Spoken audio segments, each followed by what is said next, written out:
Shalom, saudara dan saudari yang terkasih dalam Tuhan kita Yesus Kristus.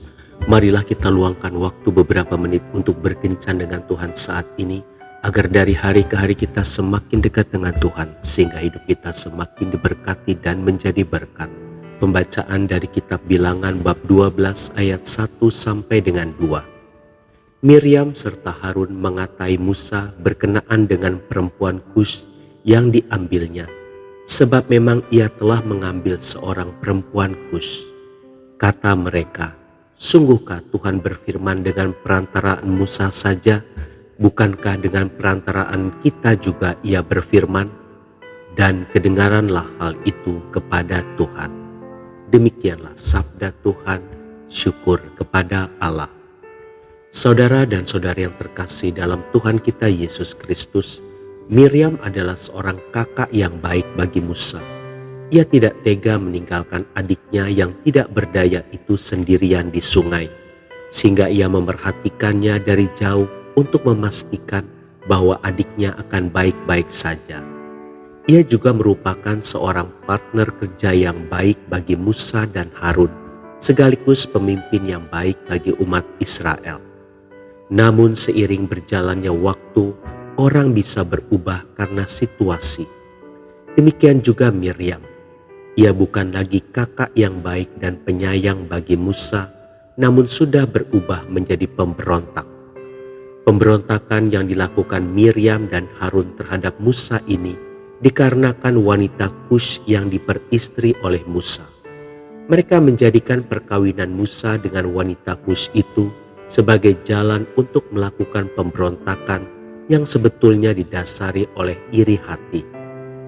Jika melihat karakter Harun, dia bukannya sosok yang kuat dan tegas, sehingga sangat mungkin bahwa Miriam adalah pemrakarsa pemberontakan ini. Selain itu, hukuman Tuhan atas pemberontakan mereka hanya diberikan kepada Miriam, sedangkan Harun tidak. Dari perkataan Miriam kepada Musa, ada tersirat rasa iri hati dan juga kesombongan.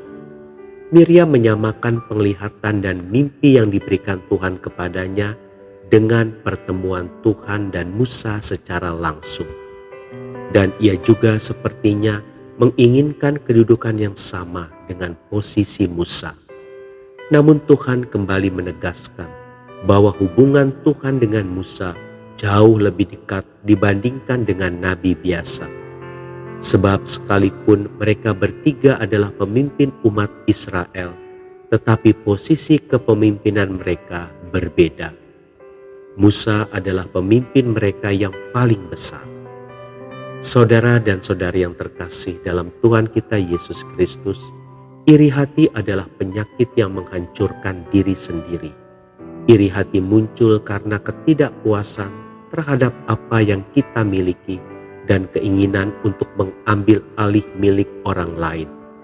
Hal itu bisa berdampak pada tindak kejahatan. Tindak kejahatan dilakukan oleh Miriam dan Harun adalah pemberontakan.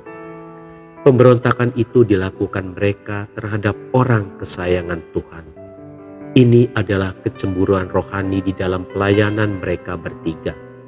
Mungkin karena Miriam sebagai seorang kakak merasa tidak puas apabila posisi sang adik ada di atasnya. Saudara dan saudari yang terkasih dalam Tuhan kita Yesus Kristus, berhati-hatilah pada iri hati. Jangan sampai kita melakukan hal yang salah, sehingga pada akhirnya nama kita diingat orang sebagai seorang pemberontak. Ciptakanlah citra diri yang baik dan benar, sehingga nama kita menjadi harum. Tuhan Yesus memberkati. Marilah kita berdoa dalam nama Bapa dan Putra dan Roh Kudus. Amin. Tuhan Yesus, jagalah hatiku agar senantiasa lurus dan bersih dari segala iri hati yang membuatku bertindak bodoh. Amin. Dalam nama Bapa dan Putra dan Roh Kudus.